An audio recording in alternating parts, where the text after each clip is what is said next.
A memory verse for the week is Daniel 4, verse 3.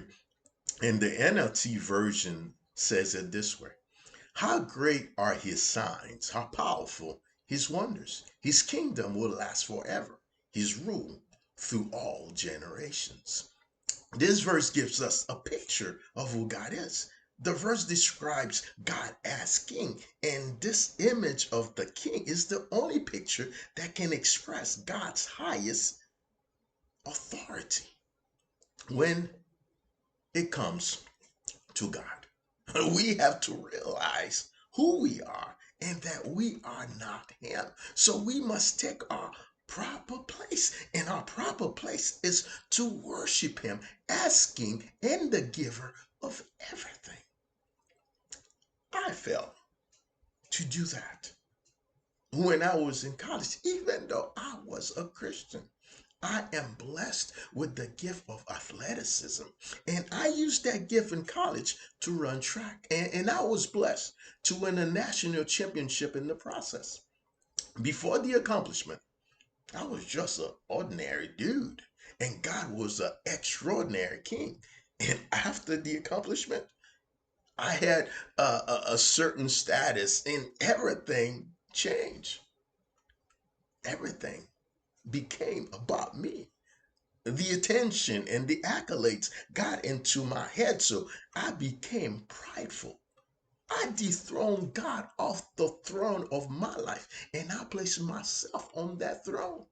I became my own king, so I worship myself instead of God. The following year, there were high expectations. And after a few races, I pulled a hamstring to where I could not run. I was no longer getting the attention. The identity that I created through my status was gone. I truly believe that God saved me from myself by allowing me to go through this humble situation so I can be humbled. Because in my success, I failed to see God as an awesome king. So I was in awe of myself instead of God. When we fail to see God as king, we become king and in awe of ourselves. When we lack the awe of God, everything seems to be out of place. When the awe of God fades away, we will start to elevate ourselves as God in the presence of an awesome king. Our posture must change. We cannot see how great and awesome God is until we see how small we are. In the passage that Spencer shared with us last Sunday, we see that King Nebuchadnezzar failed to see God as an awesome king. So he glorified himself instead of worshiping God. God not only humbled him by taking his position away, but God was merciful enough to restore him to his throne 7 years later.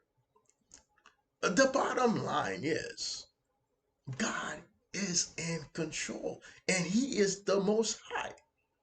And that earthly position, power, education, prosperity do not and cannot elevate us as God. We must realize that everything that we have is a blessing and a gift from God.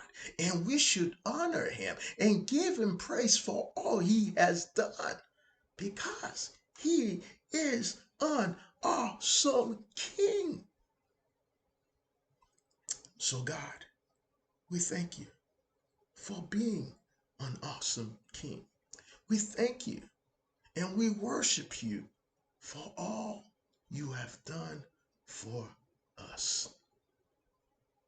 Amen.